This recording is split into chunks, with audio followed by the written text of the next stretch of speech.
Moi, je suis la fille d'une victime où on a assassiné mon père. Et d'avoir une telle indifférence, c'est très frustrant de se dire qu'il y a un assassin qui vit en toute impunité. C'est un danger pour la société et on s'en inquiète pas et on ne cherche pas à le mettre en prison aujourd'hui. Moi, ça me met dans une rage folle et qu'on n'essaye pas de rendre justice à un homme qui n'a rien fait de mal et qu'on a assassiné. Ma fille a été assassinée de 123 coups de couteau, c'est pas rien. C'est douloureux pour moi de sortir un album photo, je peux pas, parce que je ne vois Christelle qu'en se faisant assassiner. Enfin, je la vois pas autrement, quoi. C'est insupportable de devoir se battre pendant 18 ans. C'est de l'injustice. On est petit, hein. On nous oublie complètement. Hein. Pendant 20 ans, je n'ai jamais rencontré un juge. Jamais de jamais. Ils n'ont pas fait leur travail, c'est pas possible. Hein. Je sais pas ce qu'il faut leur emmener, quoi. Si tu ma fille devant eux pour qu'on puisse le faire passer aux assises, ce type-là. On n'a pas le droit de tuer comme ça impunément et puis dans une société, pas savoir, quoi. La justice, elle fait son boulot, je sais pas. On est au courant de rien. Cécile a disparu le 8 juin 1997 et depuis, rien. Aujourd'hui, je ne sais pas combien de temps le dossier va rester ouvert. Alors, moi, je continue à me battre, je ne me fais pas d'illusions, on ne se battra pas à ma place.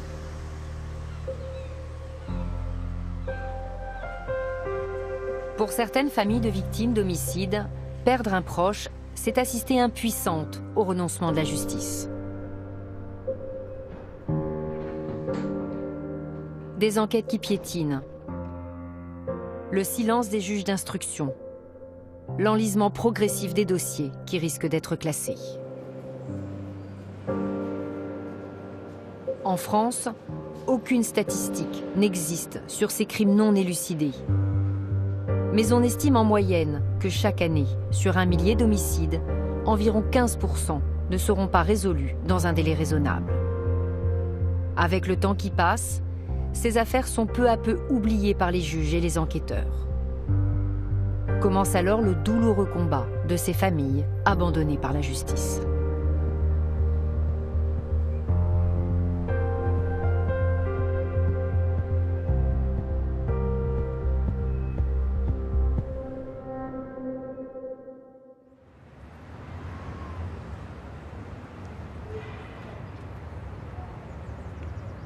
Lundi 23 janvier 2017, au tribunal de Chalon-sur-Saône.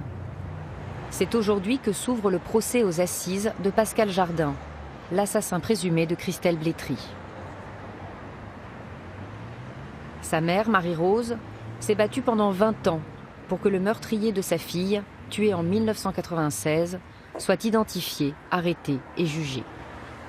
En 2014, l'enquête a connu un incroyable rebondissement grâce à des expertises ADN réalisées sur les vêtements de la victime.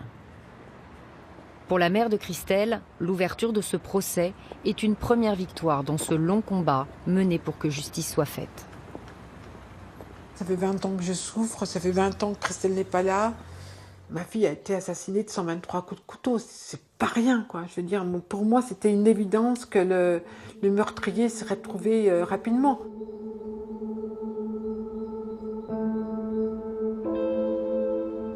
Christelle Blétry a été assassinée le 28 décembre 1996, à quelques kilomètres de Blanzy, près de Mont-Solémine. La jeune femme vivait chez ses parents.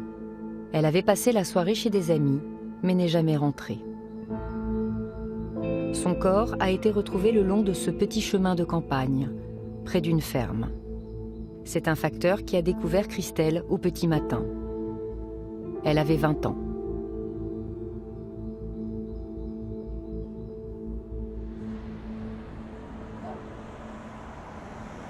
Le samedi matin 28 décembre 1996, nous nous sommes levés avec mon mari. Myriam, ma deuxième fille, nous a dit Christelle n'est pas rentrée, Christelle n'est pas dans sa chambre. Pour moi, c'était anormal. Christelle n'était pas là, c'est qu'il est arrivé quelque chose. On a appelé les hôpitaux locaux, aucune piste de ce côté-là. Donc après, j'appelle le commissariat local qui me dit « venez ».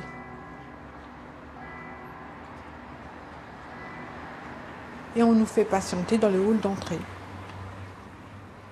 Et ça a duré, et ça a duré, jusqu'au moment où je vois arriver le facteur qui a retrouvé Christelle.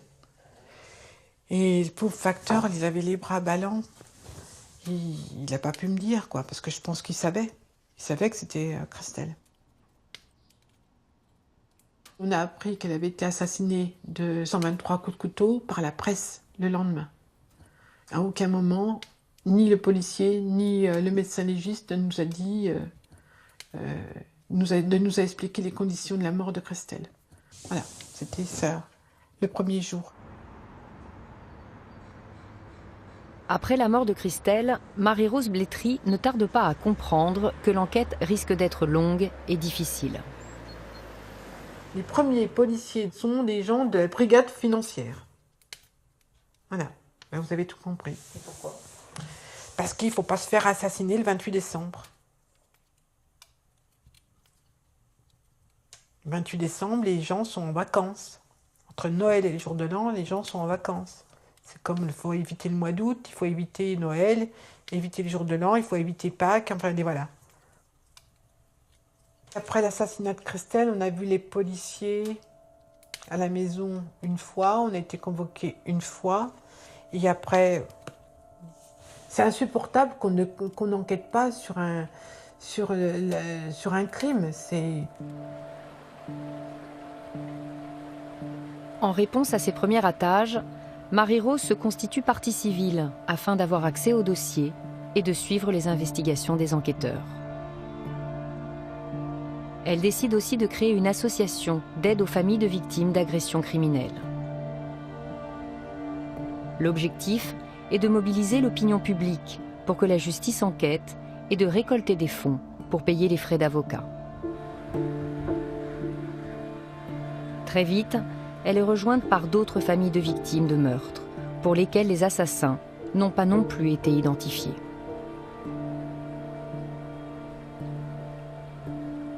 Pendant des années, Marie-Rose, soutenue par l'association, a donc remué ciel et terre pour que soit identifié le meurtrier de sa fille. Mais l'enquête piétine.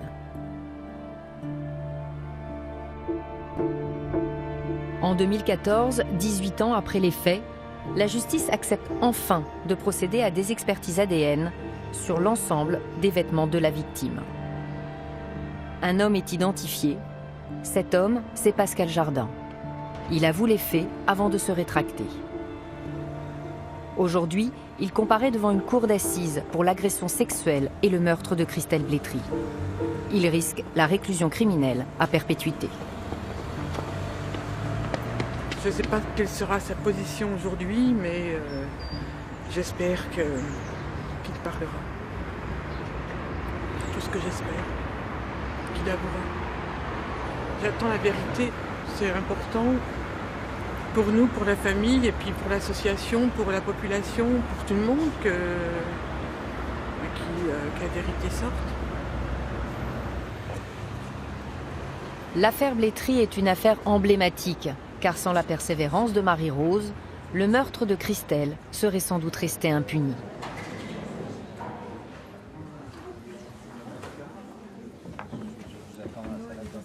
Son combat, Marie-Rose ne l'a pas mené seule. En 2001, elle a été rejointe par deux avocats parisiens, Didier Seban et Corinne Herman. Leur credo est de défendre ceux que la justice a oubliés. Je n'aime pas le nom de victime. Pour moi, ce mot n'existe pas. Il ramène ces familles à un comportement qui n'est pas le leur parce qu'elles sont combattantes et qu'on essaye d'avoir des victimes qui sont combattantes, qui prennent leur affaire en main à nos côtés. On va bien au-delà du travail juridique. À toute étape du dossier, il faut qu'on leur explique pourquoi cette justice ne fonctionne pas et ce qu'on va faire et comment on va le faire, etc. Donc c'est presque un parcours de vie qu'on a avec eux. Madame Blétry était toujours là parce qu'elle voulait aussi que les choses changent. Et très souvent, ça ne change pas.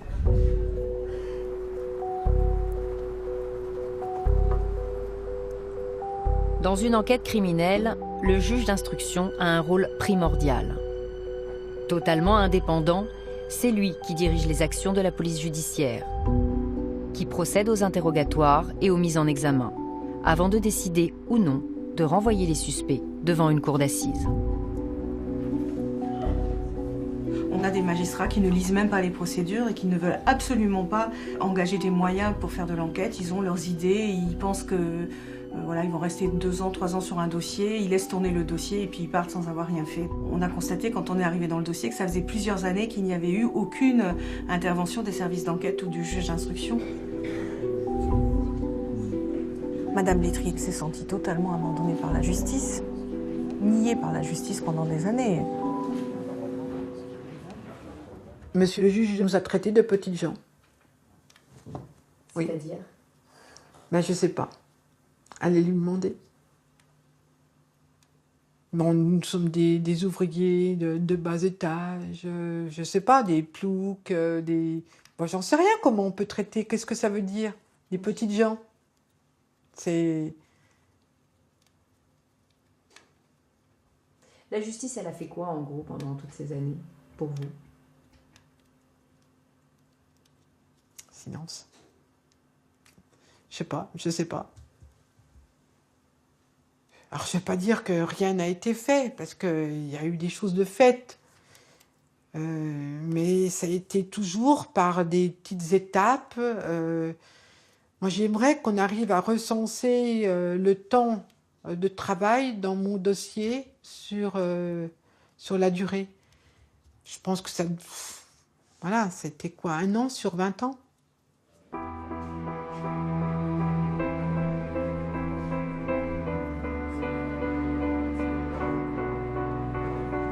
Le meurtrier présumé de Christelle Blétry ne va pas tarder à rejoindre le box des accusés. Pour les parties civiles, cette confrontation est certainement l'un des moments les plus durs à vivre. En face, dans mon dos, vous avez la greffière, à qui on donne les papiers, à qui je vais poser une question pour vous. Voilà. En face de nous, il y a les 2 avocats, mais il est reconnu, lui va être en face. C'est le procès de l'assassin de ma fille, donc je ne sais pas si j'arriverai à garder mon calme. Bon, je pense que oui, ça fait 20 ans que ça dure, donc il n'y a pas de raison. J'ai hâte de le regarder, je ne le quitterai pas des yeux de toute façon. Non, je suis prête. Affronter le regard du tueur, mais surtout comprendre ce qu'il s'est passé, c'est ce qu'attend Marie-Rose depuis le meurtre de sa fille. Est-ce qu'il va avoir l'humanité d'avouer les choses ou est-ce qu'il va jouer avec les victimes ? Comment ça va se passer ? Elles ont cette appréhension-là. Et ensuite, elles ont aussi la peur que la justice ne les entende pas. Et ça fait 20 ans qu'ils combattent cette justice, donc ils n'ont pas confiance dans cette justice. À force de courage et de ténacité, Marie-Rose a réussi à faire avancer l'enquête. Reste à la justice à finir le travail, c'est-à-dire à juger le meurtrier présumé de sa fille. Mais bon nombre de familles de victimes n'en sont pas encore là et ont encore un long chemin à parcourir.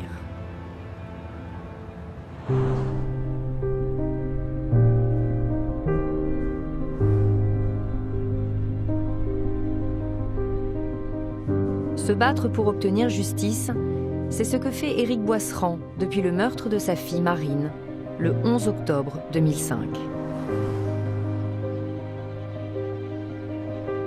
Marine a été assassinée au domicile familial, à Chazé-d'Azergues, près de Lyon.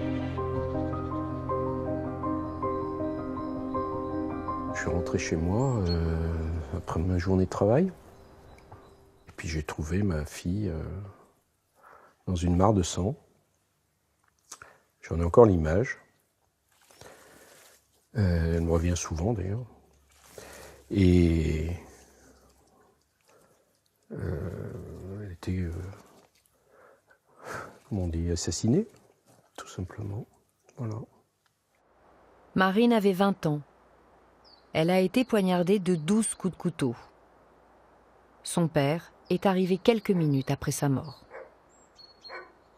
Voilà, j'ai rien pu faire. Et il me manque ce quart d'heure où j'aurais pu arriver peut-être un peu plus tôt. Et ce quart d'heure, c'est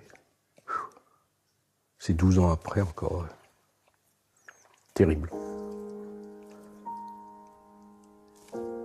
J'avais l'impression d'être dans un monde irréel. Ça pouvait pas arriver, c'était pas possible. Pas chez nous, pas nous. On n'a rien fait. Marine, elle a rien fait. Enfin, je veux dire, c'est...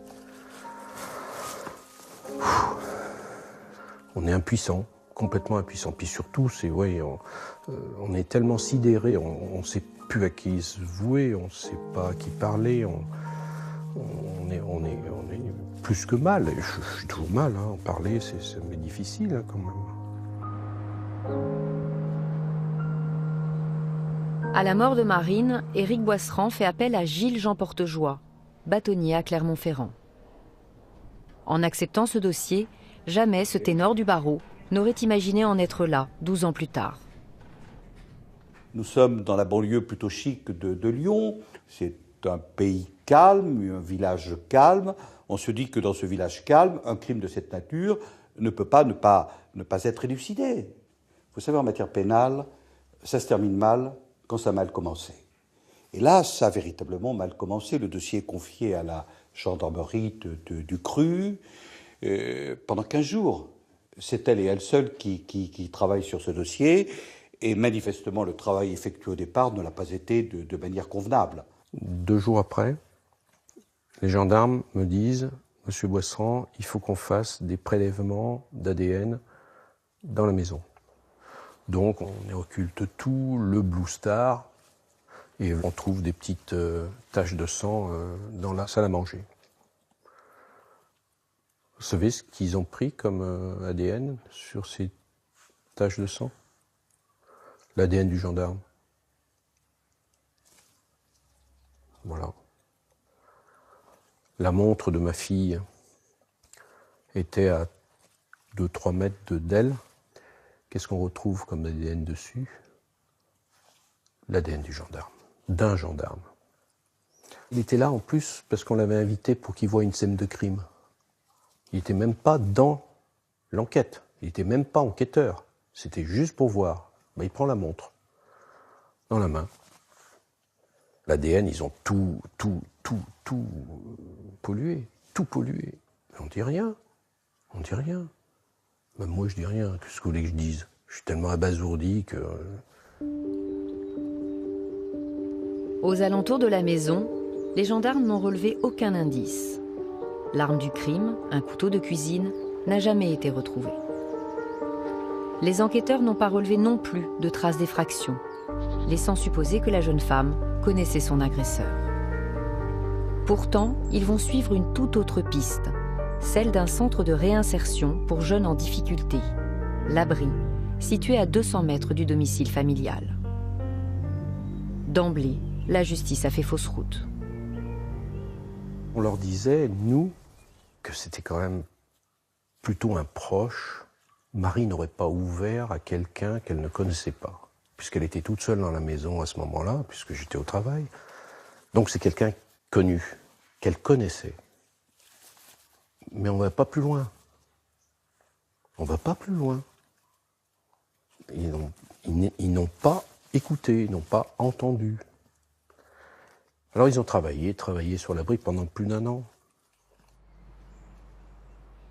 Pour faire avancer l'enquête qui piétine, la famille de Marine fait appel à une criminologue, dans l'espoir d'apporter de nouvelles pistes d'investigation aux enquêteurs. À partir des photos de la scène de crime, elle avance plutôt l'hypothèse d'un acte passionnel. Mais il ne faut pas chercher plus loin.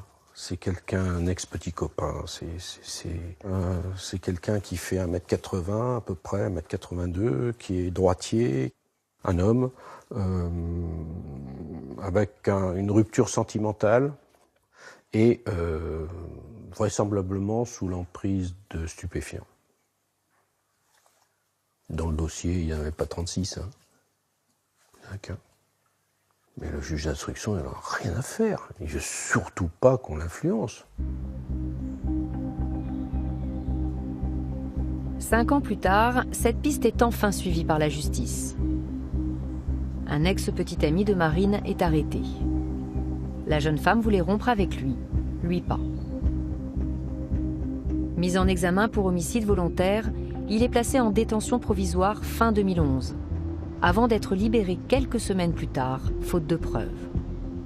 Il est désormais sous le statut de témoin assisté. Et l'enquête est à l'arrêt. En 2014, près de 10 ans après les faits, Maître Portejoie obtient le transfert du dossier du tribunal de Villefranche à celui de Lyon. Et la nomination d'un nouveau juge, le 4e depuis la mort de Marine. Et là, pour nous, c'est une immense espérance. Le dossier est confié au doyen des juges d'instruction. Nous sentons que le dossier prend à ce moment-là une nouvelle dimension. Malheureusement, on a été déçus. Et je me souviens d'une audition de Boisserand tendue avec le magistrat instructeur. Il m'a dit, vous vous rendez compte, le dossier de votre fille Marine, c'est un dossier maintenant, est plus épais que celui du juge Renaud. Franchement, on dit ça à quelqu'un qui a perdu sa fille.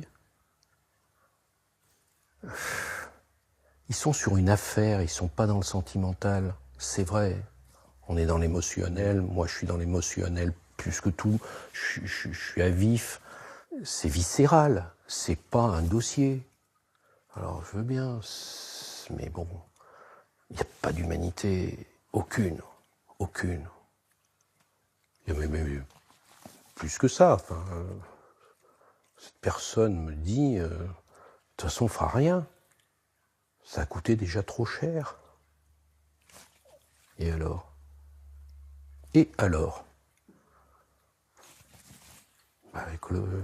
Je vais clôturer le dossier. Ça a coûté trop cher, je vais clôturer le dossier. Voilà, la justice en France. Je pense qu'elle dort bien sur ses deux oreilles. Moi, je dors pas. À 2h du matin, je me réveille jusqu'à 5h, 6h, parce que je pense. Se dire, mais bon sang, on a oublié quelque chose, on a oublié ça, on pourrait faire ça. Non, elle dort bien, la justice. Donc je me bats, ouais. Mais qu'est-ce que j'attends ? Tout simplement qu'ils me disent pourquoi, qui a fait ça et pourquoi.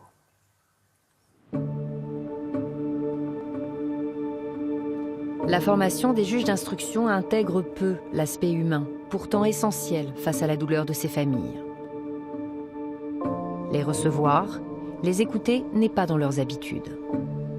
Pourtant, depuis juin 2000, une loi renforce le droit des victimes, sinon à être écoutées, au moins à être reçues.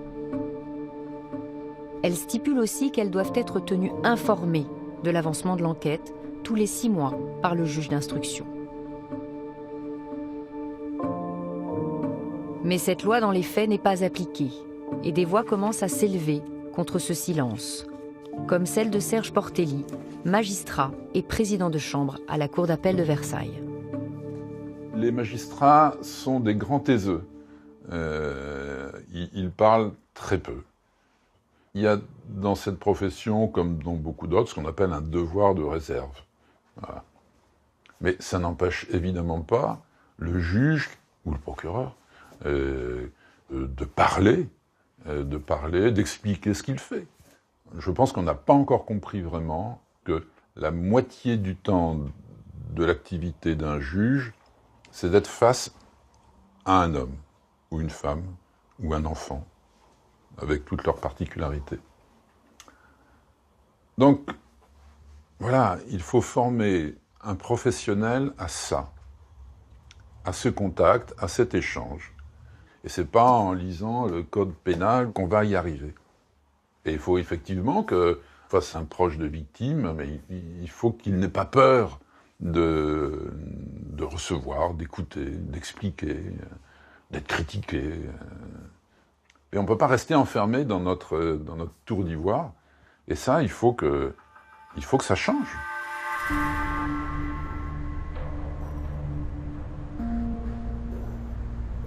Face à cet insupportable silence judiciaire, les familles se sentent seules, ignorées, voire méprisées. Certaines subissent passivement la situation et voient leur affaire s'enliser. D'autres, au contraire, ont fait de ce combat contre la justice le combat de leur vie. C'est le cas de Julie. Le 26 février 2003, son père, Francis Imbard, 59 ans, est assassiné sur le palier de leur domicile à Paris, dans le 16e arrondissement. Il est parti comme à son habitude. En partant, j'ai entendu la porte se fermer. Et instantanément, j'ai entendu une détonation, mais colossale. Et en fait, quand j'ai ouvert la porte, j'ai eu une odeur de poudre qui m'a vraiment saisie. Et c'est là où j'ai vraiment compris ce qui se passait. Donc j'ai hurlé, il faut appeler les pompiers. Et je me suis jetée pour attraper mon père. Donc j'ai fait comme j'ai pu parce qu'il perdait énormément de sang derrière la tête. Donc j'ai essayé de bloquer l'hémorragie. Je lui tenais la main, je lui parlais. Je lui disais que je l'aimais, que ma mère l'aimait, que mon frère l'aimait, qu'il n'était pas seul, que les pompiers arrivaient, qu'il fallait qu'il s'accroche. Et c'est un temps qui a paru interminable. Malgré l'arrivée des secours, Francis Imbard meurt quelques minutes plus tard, abattu d'une balle en pleine tête. Un meurtre froid, une véritable exécution. À l'arrivée des services de police, Julie se retrouve perdue face aux différents acteurs de l'enquête. Une fois le décès de mon père annoncé, on est complètement abasourdis.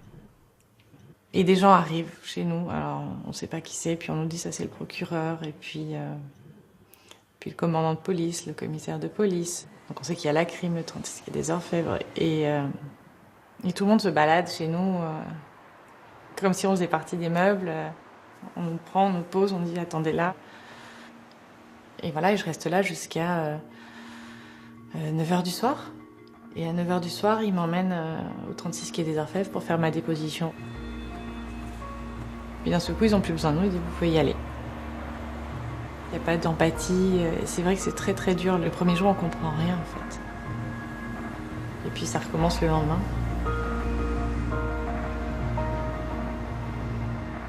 Jean-Marc Bloch a dirigé de très nombreux services de police judiciaire pendant sa carrière, dont la PJ de Versailles. Lui aussi reconnaît que les relations avec les familles de victimes ne sont pas toujours faciles. En général, quand on démarre une enquête, à qui s'intéresse-t-on en premier? À la famille proche. La plupart des crimes, la plupart des homicides sont le fait des proches de la famille, de l'entourage familial. Alors dans un premier temps, on évite de leur communiquer les éléments d'enquête. Et puis on estime, enfin la police en tout cas, estime qu'une fois que la famille s'est constituée partie civile, c'est avec le juge qu'elle doit communiquer par l'intermédiaire de son avocat. Notre métier, c'est de faire une enquête, c'est d'essayer d'identifier l'auteur d'un crime, l'auteur d'un délit, et on ne peut pas être dans le compassionnel, c'est pas notre fonction première. Puis on y laisserait beaucoup de plumes, je pense aussi, parce que les affaires se suivent. Vous savez, une brigade criminelle comme celle de Paris ou celle de Versailles prend entre 80 et 100 homicides par an. Il faut bien qu'on se blinde un peu, sans ça, on ne survit pas à tout ça. L'enquête sur l'assassinat de Francis Imbard est confiée au 36 quai des Orfèvres. Très vite, les enquêteurs s'intéressent à la vie professionnelle de la victime. Francis Imbard était le propriétaire d'une boîte de nuit branchée du quartier de Montparnasse à Paris. Le monde de la nuit, un univers qui a ses codes et ses conduites. Mon père, à la base, était un ingénieur. Il ne connaissait pas du tout cet univers et il pensait qu'il pourrait gérer ça avec sa façon de gérer n'importe quelle affaire. Et il a complètement perdu la main et il s'est laissé envahir. Dans le viseur de la police, un homme, l'ancien chef de la sécurité de la boîte de nuit qui aurait commandité le crime. Pour les enquêteurs, il s'agirait d'un règlement de compte. Les conclusions de l'enquête sont communiquées à la juge chargée de l'instruction. Mais la famille de la victime se heurte à une femme qui, clairement, ne souhaite pas faire avancer le dossier. Je pense que cette juge n'avait aucune motivation dans cette affaire. Elle nous a vraiment traités avec beaucoup de dédain et de mépris. Elle nous l'a même très clairement dit, qu'ils se tuent entre eux, le monde ne se portera pas plus mal. La juge s'est dit que c'était des gens du milieu, donc forcément des voyous. Comparer mon père à un voyou, c'est quand même très très difficile. Moi, j'ai vu mon père mourir. Quand je pense à mon père, je pense pas à un voyou, je pense à un père de famille, à une famille brisée par ce qui s'est passé. Donc c'est beaucoup de colère. Cette juge a oublié de signer l'autorisation d'inhumer. Donc on a dû attendre 3 semaines que le corps de mon père soit rendu pour qu'on puisse enfin l'enterrer. Elle n'avait même pas l'humanité nécessaire pour penser à nous laisser enterrer notre père. Si on n'est pas humain, si on n'a pas d'empathie, pourquoi faire ce métier? Moi, j'ai jamais compris et je comprendrai jamais pourquoi on décide d'être juge d'instruction si c'est pas pour aider la société et pour aider les personnes qui vont la voir. Pendant 5 longues années, cette juge va rester sur le dossier, sans rien faire. Finalement, elle sera dessaisie à la demande de l'avocat de la famille. Plusieurs magistrats vont alors se succéder, avant qu'enfin, en 2014, un juge s'intéresse vraiment au dossier. Un suspect est arrêté, mais malheureusement, sa mise en examen est annulée pour vice de procédure. Car la juge n'a pas été nommée en bonne et due forme. J'ai pleuré longtemps. Dans l'immédiat, je me suis dit, qu'est-ce que je vais dire à ma mère et à mon frère? Après, moi, je savais que je continuerais, mais je voulais pas me retrouver seule à me battre, sachant que mon frère et ma mère abandonnaient. Depuis 14 ans, le dossier sur le meurtre de Francis Imbard est passé de main en main, de juge en juge, sans résultat. À chaque changement de magistrat, il faut reprendre la procédure depuis le début. Difficile dans ces conditions d'aller au bout d'un dossier qui s'épaissit au fil des années. Celui-ci, par exemple, réunit plus de 3000 procès-verbaux et demandes d'actes. À cette valse des juges d'instruction s'ajoute la lenteur de la justice et le manque de moyens. La misère de la justice, elle est criante partout. Et donc tout le monde en souffre. Le justiciable en premier. Donc oui, il y a un certain nombre d'enquêtes qui piétinent, voire qui risquent d'être sérieusement mutilées ou abîmées parce qu'on n'a pas les moyens de mener l'enquête comme il faut, parce que une analyse de prélèvement, ça coûte cher, parce qu'une écoute téléphonique, ça coûte cher et qu'on n'a pas les moyens, parce que mettre un service de police trop longtemps sur un dossier, c'est pas possible. Et c'est pas un mensonge, ou c'est pas une échappatoire du côté des enquêteurs ou des juges, c'est vraiment une réalité.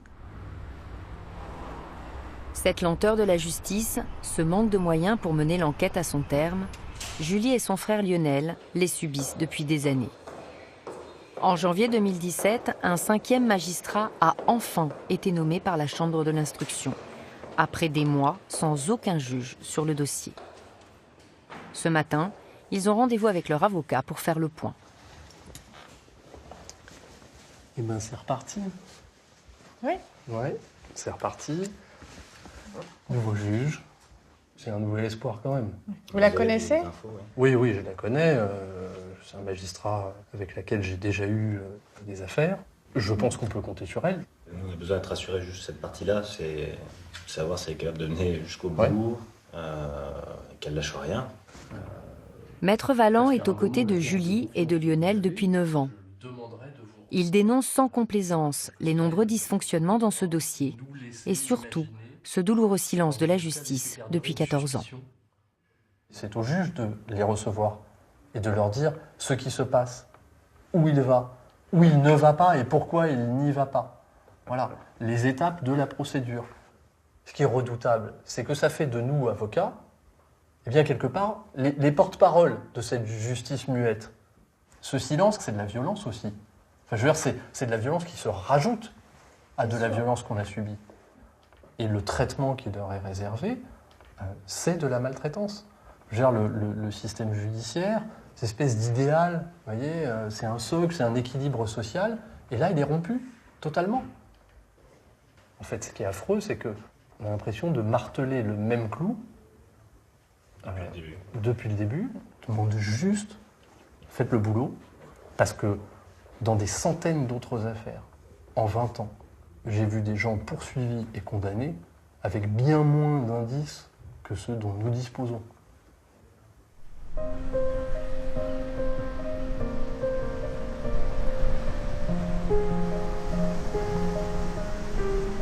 Relancer les institutions judiciaires, espérer, se battre, attendre.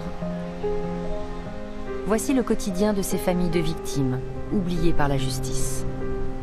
Un quotidien que Jonathan Oliver, un Anglais installé en Normandie, partage lui aussi depuis la disparition de sa fille, Cécile Valin.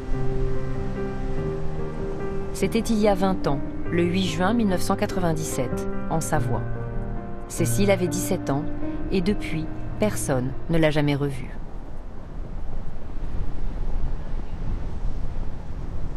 Au départ, je comptais les heures, les jours. Et quand j'ai rencontré les gendarmes qui sont venus me voir, je leur ai dit, écoutez, je commence à compter les semaines. J'espère que je n'aurai pas à compter les mois et surtout pas les années. Et en fait, aujourd'hui, je compte les années. Et voilà, ça fait 20 ans que Cécile a disparu. Au moment de sa disparition, Cécile vivait à Saint-Jean-de-Maurienne, en Savoie, avec sa mère et son beau-père. Ce week-end-là, elle était restée seule dans l'appartement familial pour réviser son bac. Sa famille était en week-end dans le sud de la France. Moi, je l'ai eu au téléphone vers 17h ce dimanche-là. Il faisait beau, il faisait chaud. Elle est partie seule, sans bagage, et s'est promenée dans la ville de Saint-Jean-de-Maurienne. Et elle a été vue par plusieurs personnes, mais ces témoignages-là se sont arrêtés vers 18h, 18h30.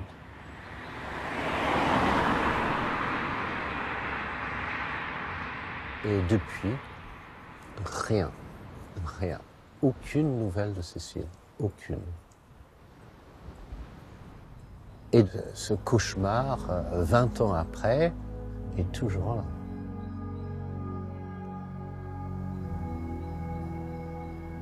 Au lendemain de la disparition de la jeune fille, une information judiciaire pour enlèvement de mineurs est ouverte par le procureur d'Albertville. Des gendarmes ratissent la vallée, des plongeurs sondent la rivière qui longe la route, empruntée par Cécile le jour de sa disparition. Mais aucune piste n'aboutit. Le corps de Cécile n'est pas retrouvé. Très vite, il ne reste de la jeune fille qu'une photo dans les gendarmeries de France. En 2008, 11 ans après les faits, une nouvelle juge, la troisième à se pencher sur le dossier, décide de relancer l'enquête. Une portion de l'autoroute A43 en construction au moment de la disparition de Cécile est sondée à l'aide de radars de géolocalisation. Malheureusement, les recherches restent vaines. La justice tente alors de fermer le dossier, mais Jonathan s'y oppose. Lui aussi a besoin de savoir ce qu'il s'est passé ce jour-là.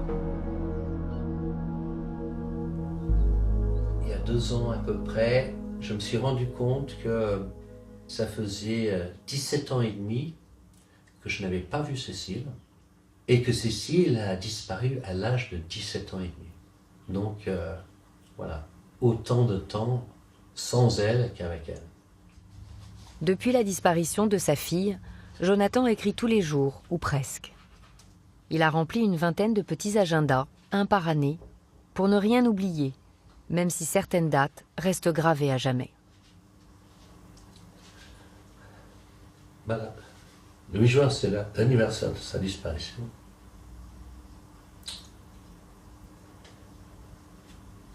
Et là, il y a sa photo, une petite photo d'elle. Et puis moi, j'ai écrit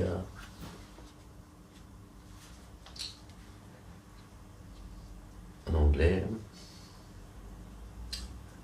loving you.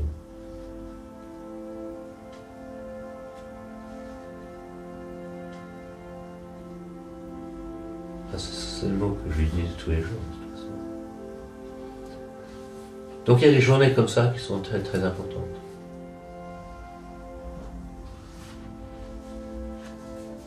De ces notes recueillies au fil des années, Jonathan en a fait un livre, sorti en 2015. Pour qu'on n'oublie pas Cécile, mais surtout pour que la justice ne l'oublie pas. Malgré sa détermination, le temps joue contre lui.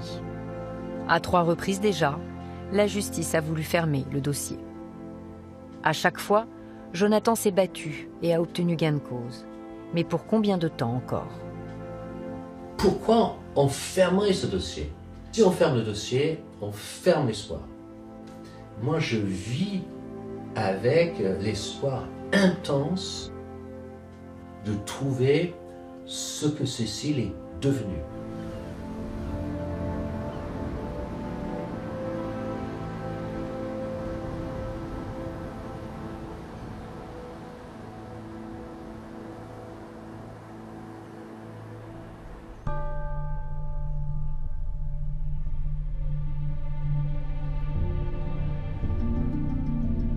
Michel Bluzet cherche lui aussi à comprendre pourquoi, le 17 mars 1997, le corps de sa fille Virginie a été retrouvé en bordure de Saône, à Verdun-sur-le-Doubs, non loin de Beaune. Elle était menottée et bâillonnée.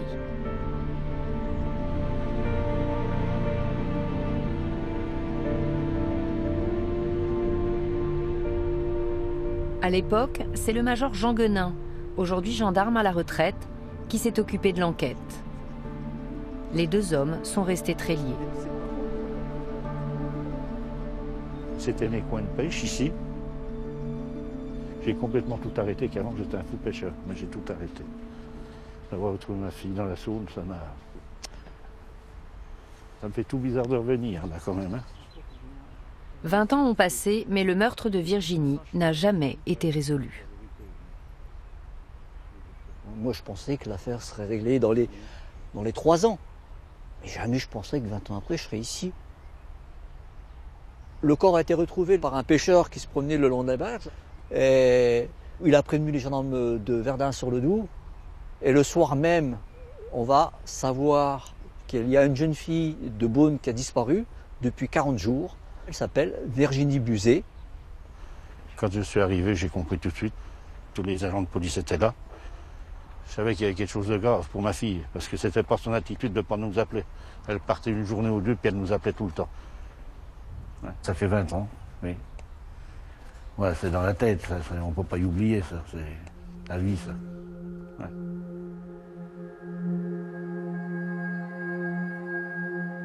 Virginie a été aperçue pour la dernière fois place Madeleine, à Beaune, le vendredi 7 février 1997.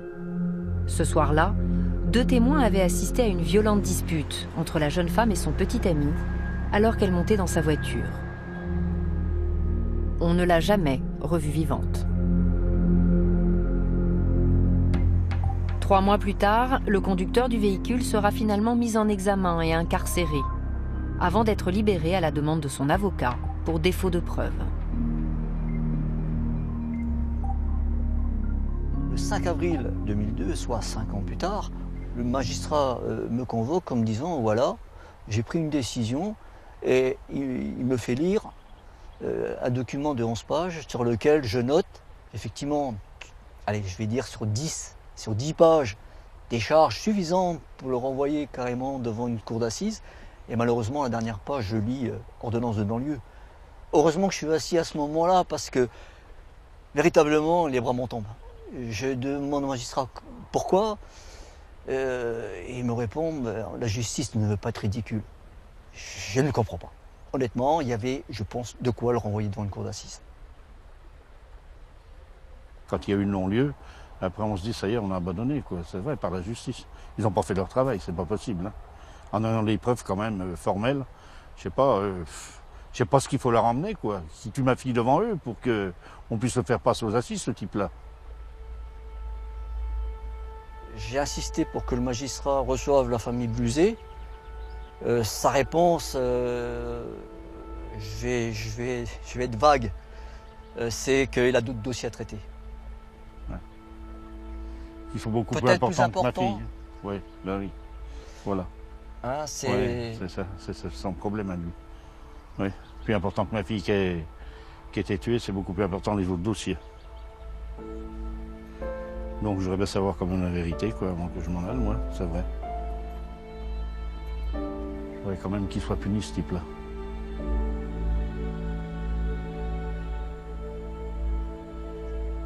L'affaire classée par la justice, Michel Bluzet se retrouve seul. Bah, quand ils ont fait le non-lieu, j'ai dit carrément, je quitte tout. Je voulais plus. Je voulais tout abandonner. Puis un jour, je reçois un coup de téléphone de Mme Blétry, la Rose. Et puis Rose, elle me dit si je veux faire partie de l'association, on se regroupe toutes les familles. Elle m'a dit, il y a comme ça qu'on pourra se défendre si on est plusieurs, si on est tout seul, on ne pourra pas. Parce qu'autrement, on est petit, hein. On nous oublie complètement. Hein. Pendant 20 ans, je n'ai jamais rencontré un juge. Pendant 20 ans. Jamais un courrier pour nous dire rien, du tout. Jamais. Jamais de jamais. Même le premier m'a jamais reçu avec mon épouse. Je l'ai vu qu'un coup, c'est quand j'étais chercher le dossier qui s'est sauvé. Voilà, le seul coup que je l'ai vu. Et depuis, heureusement que l'association est là, que toutes les familles, on est tous ensemble, bien soudés, et qu'on se bat. L'association Christelle, créée en 1997, juste après la mort de Christelle Blétry, accompagne les familles dans leur douloureux parcours et les aide à comprendre la complexité du système judiciaire. Michel Bluzet en fait partie, comme d'autres parents de victimes dans la région. À Blanzy, une stèle en mémoire de ces jeunes femmes a été érigée. Marie-Rose s'y rend souvent avec le président de l'association. Je pense que si l'association n'avait pas existé, il ne se serait rien passé dans les dossiers. Faute de moyens financiers aussi. Ce n'est pas des familles d'ouvriers qui peuvent se payer des frais d'avocat pendant des années, c'est ça, quoi. Alors, pour l'association, on n'a rien eu du ministère de la Justice, jamais, jamais. La seule subvention que nous avons, c'est une subvention municipale qui regroupe les communes environnantes. C'est 1 000 € par an, voilà, c'est tout. Tout le reste, c'est nos manifestations qui font qu'on peut perdurer dans le temps. Seul, on n'est rien.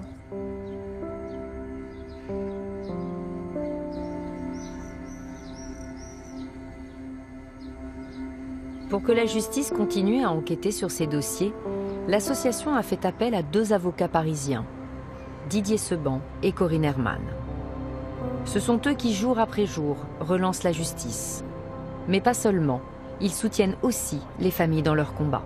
On encourage toujours les familles à se réunir en association, à ne pas rester seules, parce que ce sont des combats qui peuvent être à durer 10, 20, 30 ans. Souvent, il y a des longues périodes de silence.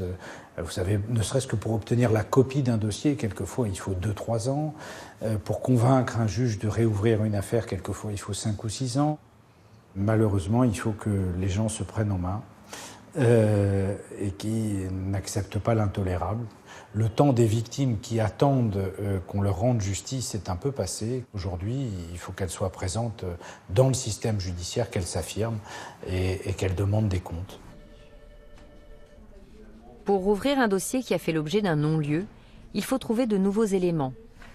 C'est ce que Maître Herman a cherché dans le dossier de Virginie Bluzet. Dans ce dossier, les scellés qui avaient été retrouvés, les vêtements ou les objets qui avaient été retrouvés autour du corps ou qui ont été prélevés sur le corps, n'avaient pas été analysés en génétique. Donc c'est de cette façon que nous avons repris ce dossier. Le parquet, lorsqu'on lui a adressé nos demandes, a fait effectuer une enquête préliminaire qui a été perdue. C'est un vrai parcours du combattant, y compris pour nous, mais nous on n'est pas surpris parce qu'on connaît ces problématiques-là, mais pour les parents, c'est quelque chose d'absolument abominable. Finalement, la Chambre de l'instruction a bien voulu ordonner la réouverture du dossier et désigner un juge d'instruction. On se rend compte dans des dossiers qui ont 30 ans, dans des dossiers qui ont 20 ans, que lorsque tout le monde nous dit oui, en règle générale, ça va très très vite. Ça va très très vite. Là. Le résultat, les criminels ne se sont pas sauvés à l'étranger. Ils sont là bien tranquilles en pensant qu'ils sont dans l'impunité. Et lorsqu'on fait les expertises génétiques, lorsqu'on fait d'autres expertises, il y a d'autres types d'expertises, en règle générale, ça va très vite. Aujourd'hui, Maître Herman souhaiterait notamment que le bâillon retrouvé sur le visage de Virginie Bluzet soit analysé, afin que son père Michel puisse lui aussi enfin connaître la vérité. En effet, grâce au progrès de la science, les expertises génétiques ont considérablement évolué. Au sein de l'association Christelle, 3 meurtres non élucidés ont déjà été résolus grâce aux recherches ADN, dont celui de Christelle Blétry. À Blanzy, Marie-Rose Blétry se souvient de sa convocation dans le bureau de la juge. Nous étions convoqués le 9 septembre 2014. Donc la juge se présente, voilà. Je trouvais qu'elle allait doucement, enfin qu'elle était très calme. Et là, très vite, elle me dit que les vêtements ont été analysés, qu'on a retrouvé plusieurs traces d'ADN, que c'était un ADN unique, qu'on avait l'auteur, et que l'auteur avait été en garde à vue depuis le matin, 6 heures. Enfin, tout ça en je sais pas, une demi-heure, un quart d'heure, 10 minutes, je sais pas. Le temps s'est arrêté là, je peux pas vous dire. Comme j'ai été baladée pendant 18 ans, on a été baladés pendant 18 ans, je m'attendais pas à ce que la vérité soit de là en 10 minutes, quoi. Ce qui est terrible, c'est que j'apprends aussi que Christelle a été violée. Je l'apprends, ça. Enfin, j'apprends que Christelle a été violée 18 ans après. Comment le médecin légiste peut passer à côté d'un viol? Comment? Ça, moi, je ne comprends pas et je ne le comprendrai jamais. C'est pour ça que je dis qu'on a beaucoup raté de choses dans l'enquête, quoi. Après, quand on apprend cette vérité, c'est incroyable, quoi. Enfin, moi, j'attendais pas une vérité si brutale. Après des années d'errement judiciaire, l'assassin présumé de Christelle a donc été confondu par son ADN et arrêté. Une victoire incroyable pour la famille de la jeune femme.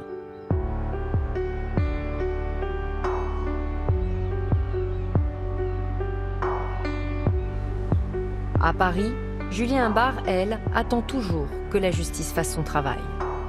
Son père est mort il y a 14 ans et malgré sa détermination, l'enquête n'a pas avancé. Pire encore, après avoir rendu une ordonnance de non-lieu, la justice a voulu clôturer le dossier. À la demande de la famille, Maître Valland a fait appel. Il a obtenu gain de cause, mais la procédure aura pris 8 ans. Ce matin, Philippe Valland a rendez-vous au palais de justice, dans le bureau de la nouvelle juge d'instruction. Julie a tenu à l'accompagner. C'est pas un dossier creux, il y a beaucoup d'éléments dedans, donc je pense qu'on peut aboutir. Je me le suis promis pour mon père. Pour cette première prise de contact, seul Maître Valland pourra rencontrer la juge. Bon, je vais monter voir le juge d'instruction. Vous m'attendez Je ne bouge patiemment.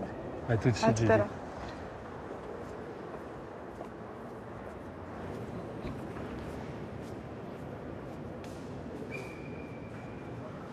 C'est dans la salle des pas perdus que Julie attend son avocat.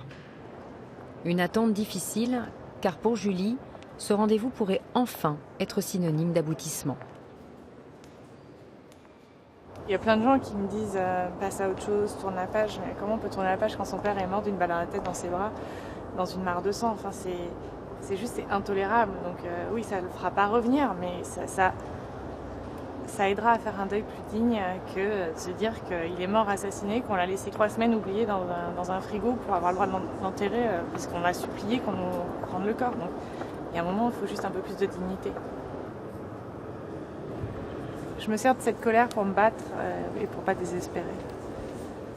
Impatient de connaître l'issue de ce rendez-vous, Lionel, le frère de Julie, arrive à son tour au palais de justice. J'espère que ce soit positif.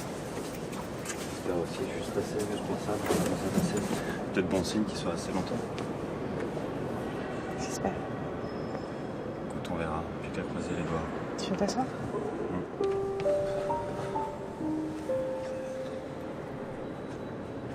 D'être là, ça donne encore plus d'espoir.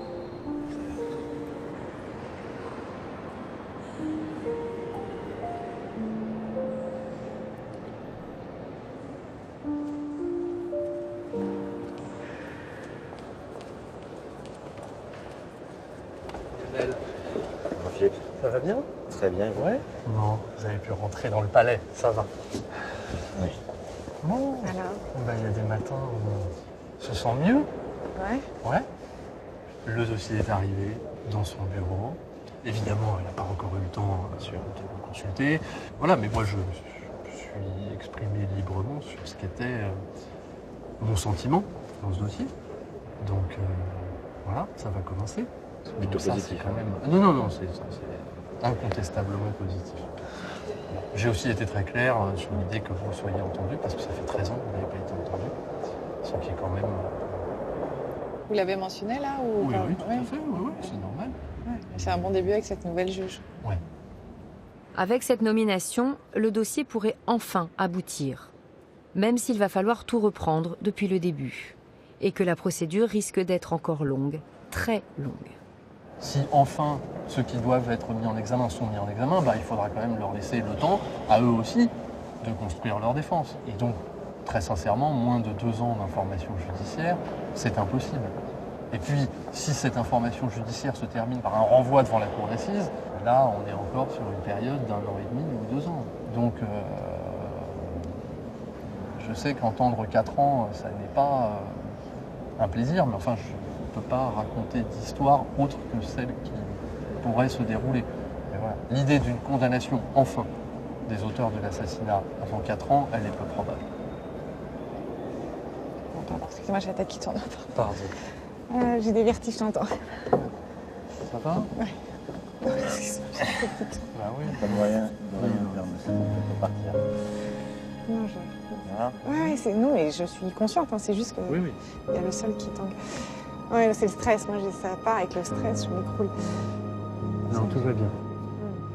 Le combat de Julie et de Lionel n'est donc pas terminé, mais ils iront jusqu'au bout. Ils se le sont promis.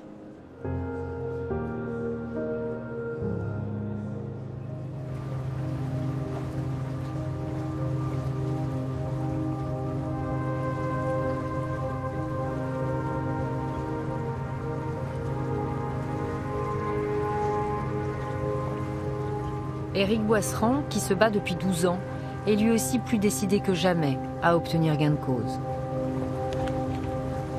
C'est en mer qu'il puise l'énergie et la force pour continuer son combat. Ma vie a basculé depuis 12 ans et la mer, c'est pas pour rien que Marine s'appelait Marine.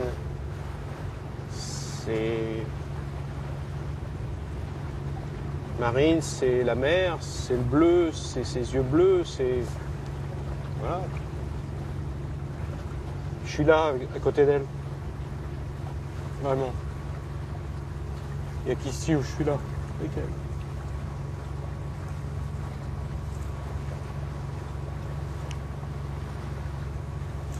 Marine, la dernière fois que j'ai traversé, j'étais tout seul. Je rentrais de Corse, elle était revenue en ferry. Et c'est elle qui m'appelle en me disant « Papa, fais attention ». Moi, j'ai pas fait attention à elle. Ça marque, ça fait mal. Ça fait mal. Même 12 ans après, ça fait mal. Il me manque un quart d'heure dans ma vie. Voilà.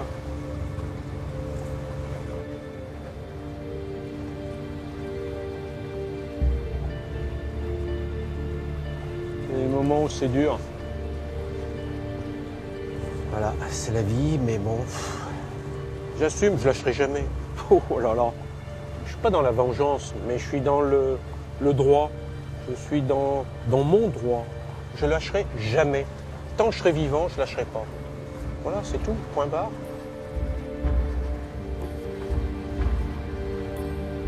En juin 2015, le juge d'instruction a failli commettre l'irréparable en demandant la destruction de 158 scellés dans le dossier de sa fille Marine. La famille a saisi la chambre de l'instruction. Le magistrat a finalement été débouté.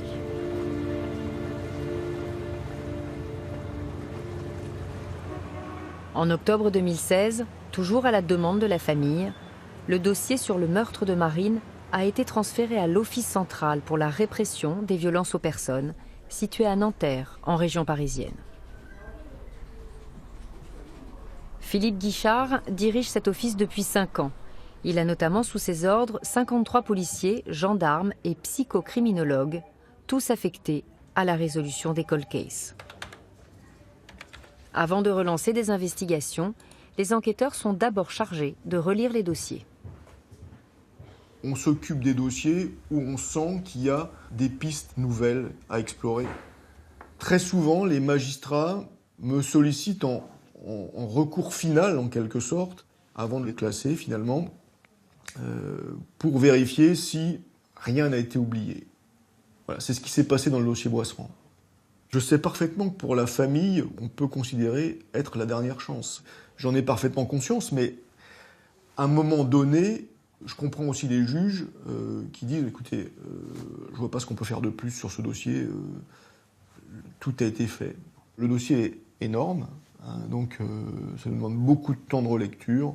On pense pouvoir, d'ici quelques semaines ou mois, être en mesure de faire des propositions aux magistrats.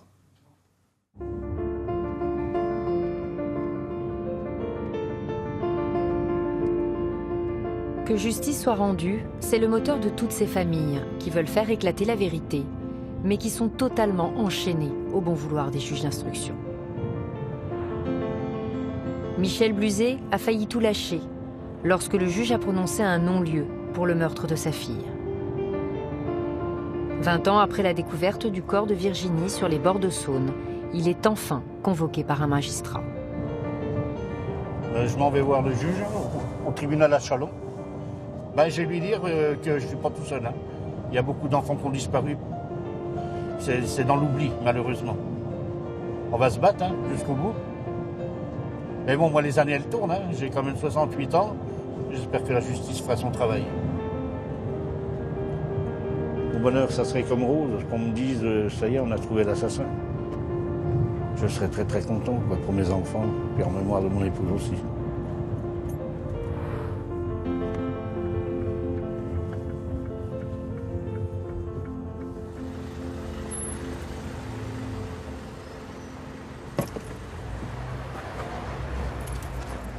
C'est au tribunal de Chalon-sur-Saône que les dossiers non élucidés de l'association Christelle ont été regroupés à la demande des avocats. Maître Herman est venu de Paris pour assister son client. C'est un rendez-vous qui humainement est nécessaire. C'est pas une question de moyens de recevoir quelqu'un, honnêtement. Ça coûte rien. Il faut que les magistrats aient conscience que c'est essentiel pour qu'ils puissent continuer à tenir debout. D'aucuns vous diront que c'est par leur travail, si c'est leur travail, de rendre compte de ce qui a été fait et d'en rendre compte avec humanité, c'est mieux. On espère que cette famille ne sera plus maltraitée par la justice, qu'on va l'entendre, qu'on va l'écouter, qu'on va mettre en place les techniques qui sont les plus performantes parce qu'on peut encore résoudre ce dossier. En 20 ans de combat, Michel Bluzet aura tout connu. Le silence des juges, le non-lieu, la réouverture du dossier 9 ans après les faits et enfin la rencontre avec un magistrat.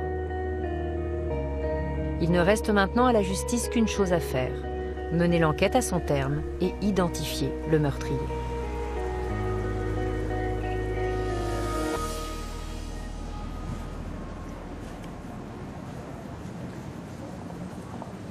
Dans l'affaire de la disparition de Cécile Valin, la justice voudrait de nouveau clôturer le dossier. Pour Jonathan Oliver, cette décision est inenvisageable.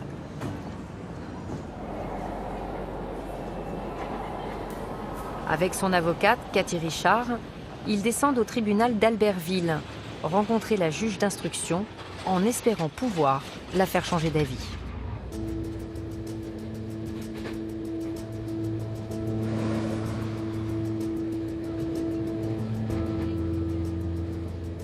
Je ne peux pas imaginer un parent qui perd son enfant, qui n'a pas besoin de savoir ce que son enfant est devenu.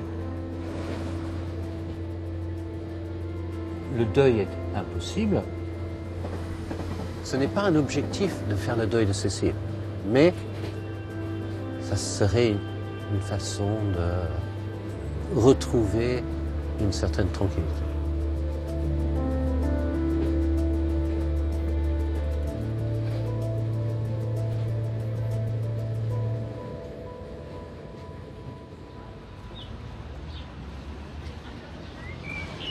Maître Cathy Richard s'occupe de la disparition de Cécile depuis une quinzaine d'années.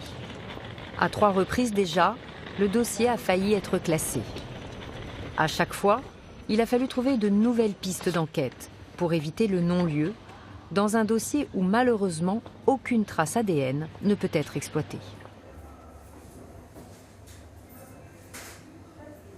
Le gros problème auquel on se trouve confronté dans ce dossier, c'est l'absence de scène de crime. C'est-à-dire que les cold cases, entre guillemets, dans lesquels finalement des années après on trouve quelque chose, c'est parce que la science progresse et du coup on va ressortir des scellés, on va vérifier quelque chose et enfin ça va parler.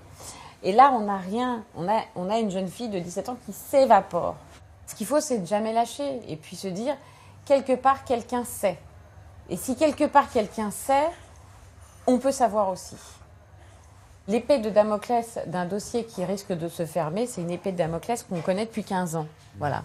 Le premier argument, ce serait de dire, mais ça vous coûte quoi de laisser ce dossier ouvert? Parce qu'il faut savoir quand même que le dossier ouvert, s'il y a un petit élément nouveau, on peut instruire dessus, on peut enquêter sur ce petit élément nouveau.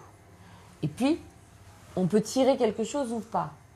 Alors que le dossier fermé, il ne faut pas un petit fil, hein. Il faudra une grosse ficelle pour qu'on rouvre le dossier. Et nous, ce qu'on veut, c'est que le moindre fil, on veut qu'on puisse tirer dessus. Sauf que non, ça ne fonctionne pas comme ça. Et que la justice estime que quand on a fini de chercher, on n'attend pas que ça tombe du ciel, on ferme un dossier. C'est vrai qu'on a envie de dire, mais qu'est-ce que c'est par rapport à une gamine, quoi? Qu'est-ce que c'est par rapport à la souffrance de sa famille? Donc c'est pas grave, on va faire le travail nous. On va essayer de chercher nous, on va essayer de gratter nous, on va continuer à gratter au-delà de ce qu'on peut gratter. Aujourd'hui, la nouvelle piste que Cathy Richard voudrait explorer est celle des personnes enterrées sous X. Il faut savoir qu'en France, on enterre les gens sous X quand on ne sait pas les identifier. Et parfois, on a d'une part une famille éplorée qui cherche et d'autre part finalement quelqu'un qui est enterré sous X, pas forcément très loin. Donc je voudrais qu'on cherche de ce côté-là. Si cette solution-là aboutissait, ce serait bien. En même temps, cette perspective est effrayante. Voilà.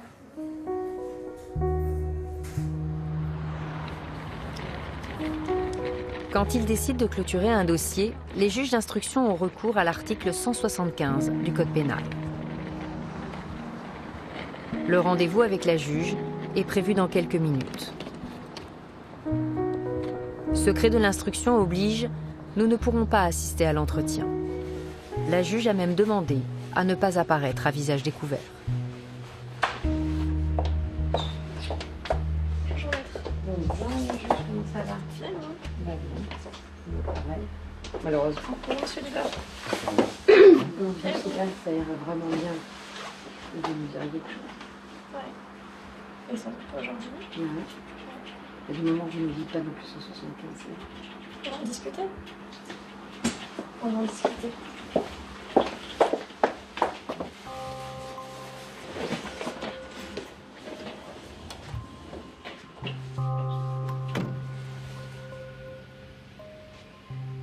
Une petite heure s'est écoulée. La porte du bureau s'ouvre enfin. Merci beaucoup. Merci beaucoup. Au revoir.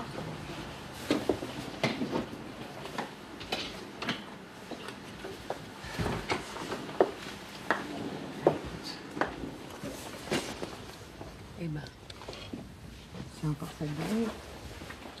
Ouais. Qu'est-ce qu'on dit?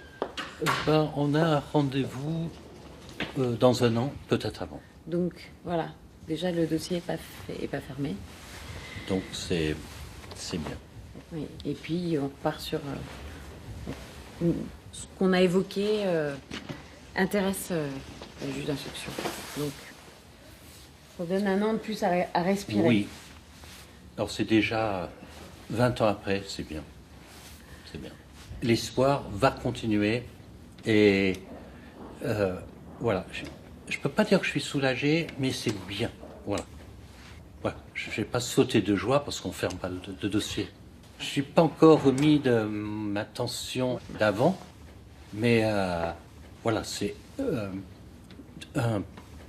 une étape extrêmement importante de prolonger l'ouverture du dossier.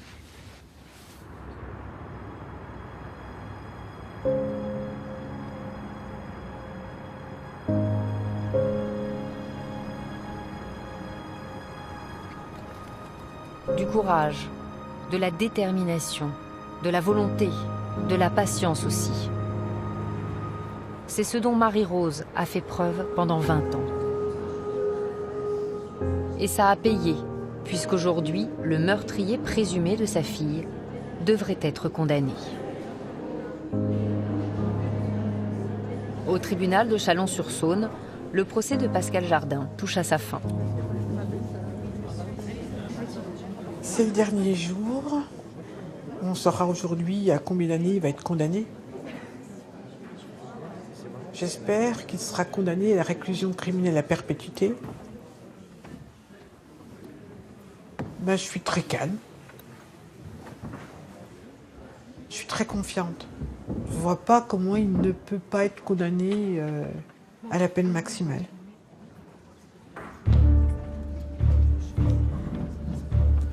Lors de sa comparution devant la juge d'instruction, Pascal Jardin avait reconnu le viol et le meurtre de Christelle Blétry avant de se rétracter.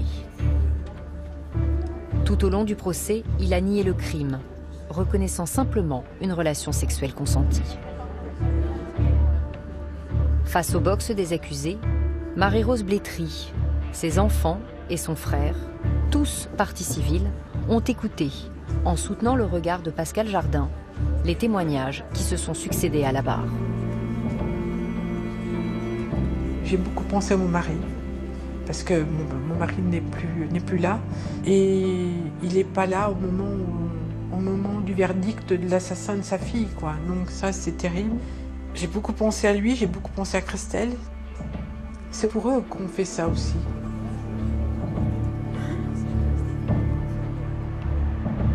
Après 9 jours d'audience, le jury se retire pour délibérer.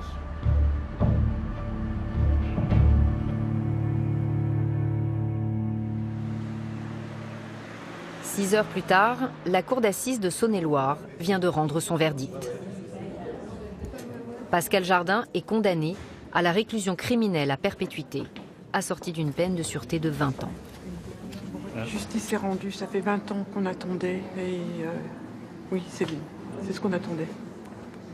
Je pense beaucoup à Christelle, parce que Christelle a été assassinée de 123 coups de couteau. Il l'a massacrée et vraiment j'attendais ça. Voilà. Derrière, on attend sûrement un appel, malheureusement, donc est-ce qu'il faut se préparer tout de suite à un apaisement? Je vais rester sur mes gardes parce que le combat n'est peut-être pas fini. Et en plus, on a d'autres cas dans l'association, il faut qu'on aille au bout. Il faut que toutes les familles puissent connaître aussi cet aboutissement. Donc non, on reste... voilà.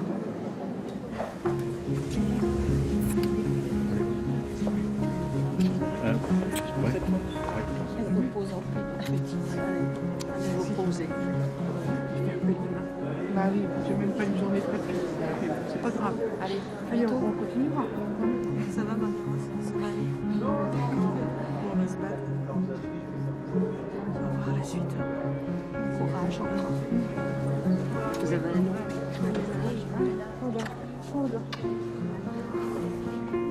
Si on est là,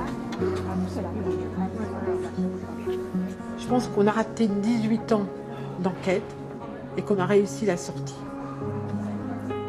Si on me dit maintenant, qu'est-ce que vous avez fait pendant 18 ans? Qu'est-ce que vous avez fait de votre vie pendant 18 ans?